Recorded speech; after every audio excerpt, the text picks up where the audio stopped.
આજનો દિવસ છે વૈદિક સંસ્કૃતિ પ્રમાણે, હિન્દુ સંસ્કૃતિ પ્રમાણે, સનાતન સંસ્કૃતિ પ્રમાણે સૌથી મહત્વનો દિવસ છે.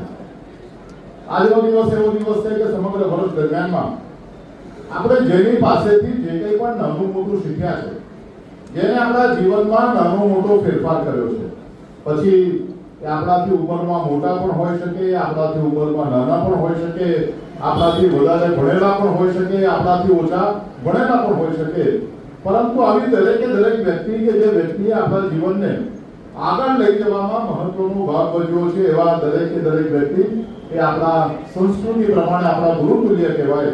અને આવા ગુરુને આજે વિશેષ આશીર્વાદ દેવા માટેનો દિવસ એટલે આ ગુરુ પૂર્ણિમાનો દિવસ છે. ત્યારે હરિપ્રબોધન સ્વામી પરિવાર, ગુરુપ્રસાદ સ્વામીજી, સુચેતન સ્વામીજી, સંતોષ સ્વામીજી અને આ સૌના માધ્યમથી આજે વડોદરા શહેરનો સૌથી વૈભવી વિસ્તાર ગણાય એવા વિસ્તારમાં આજે ગુરુ પૂર્ણિમાના કાર્યક્રમનું આયોજન થયું છે. ત્યારે વડોદરા શહેરના સૌ હરિભક્તોને ભારતીય જનતા પાર્ટી વડોદરા મહાનગર તરફથી ગુરુ પૂર્ણિમાની ખૂબ ખૂબ શુભકામનાઓ.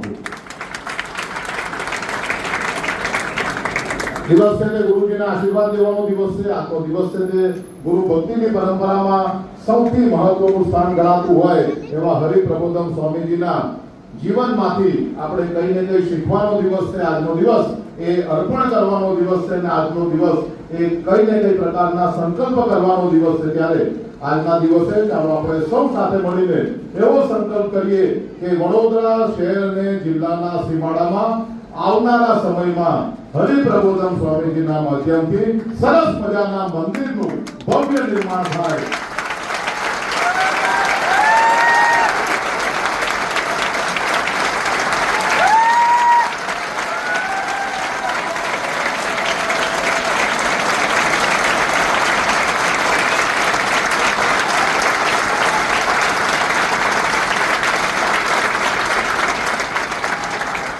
અને આજે અહીંયા બેઠેલા બધા જ ભૂલકાઓએ જેટલી તાલીઓ પાડી છે એટલું ઓછામાં ઓછું એમના તરફથી અર્પણ પણ થાય.